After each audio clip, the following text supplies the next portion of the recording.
Welcome to the only lesson for Algebra 1 for today. We're going to be going over something called literal equations. Yes, we will literally be dealing with equations.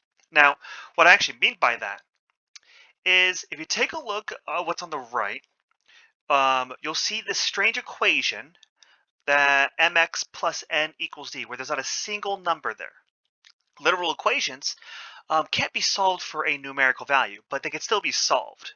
If you think about it, when you solve for an equation like in the middle, the normal equation, you will remember that our final goal is to have x equals something, right? So if we can make the literal equation x equals all the other letters, then we've solved it.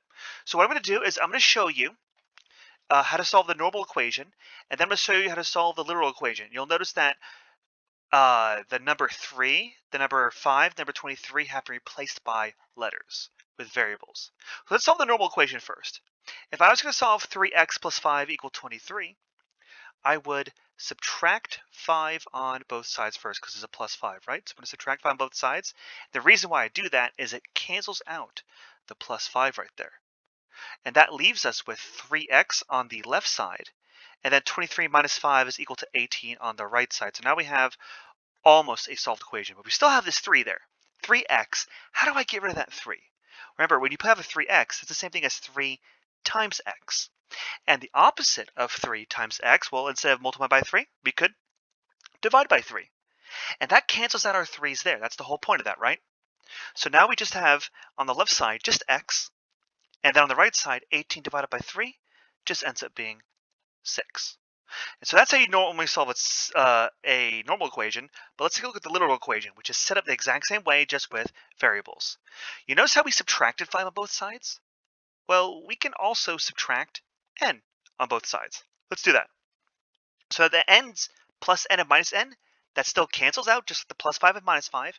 But then we have d minus n. So on the left side, we have mx, but d minus n. Can we combine d and n? No, we can't. They are not like terms. So that leaves us with d minus n. And we can leave it like that. That's okay. In fact, our only goal, right, is to get x by itself. But right now it's not by itself, right? There's m times x.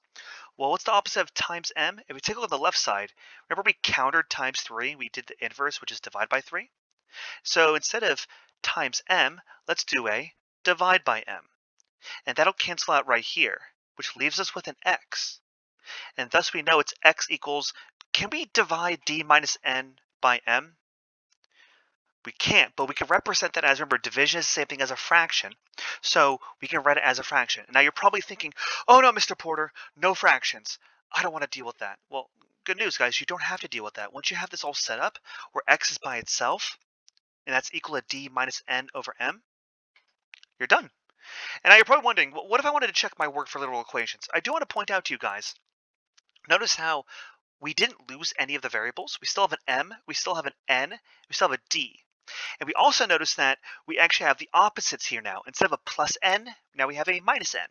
Instead of a times m, we now have a divide by m. So if you keep the same variables and you have inverse operations in your answer, you know that you are on the right track and you're good to go.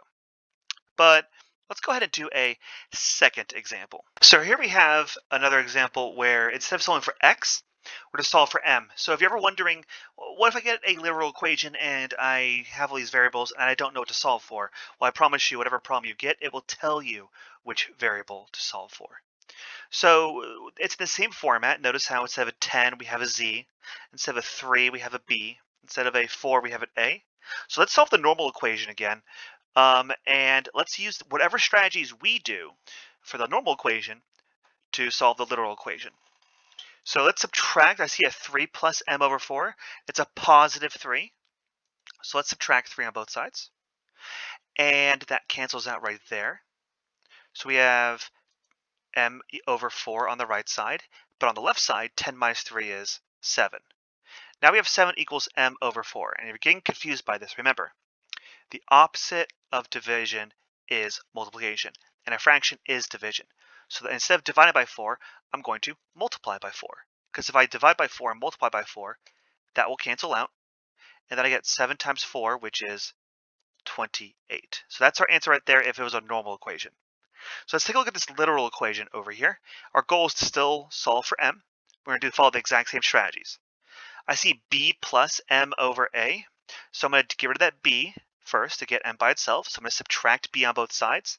And the reason is, just like how it crossed off on the left side, the b's will cross off on the right side. And I cannot combine z minus b.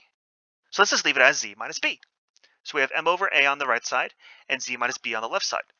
Now, we do not have m by itself, but luckily, I think from the left side, we know how to get rid of this divide by a, right? We're going to multiply by a on both sides. And that'll cross off those a's right there and leave us with m. And then on the left side, we have z minus b times a. And we could distribute that if we want, but honestly, aren't we done? M is by itself. Even if we distribute, we can't really simplify it. So our work is completely done. Now, I highly recommend do what I did right here and create a normal equation to figure out how to solve a literal equation. As time goes on and you get more used to these kind of problems, you guys will easily be able to do literal equations without any of this extra support. But for now, I highly recommend using this strategy. Now remember guys to do your homework and make sure it's due on time. Look at the Google Classroom for when it's due. Make sure you share your work. But otherwise, you have a good day. Bye.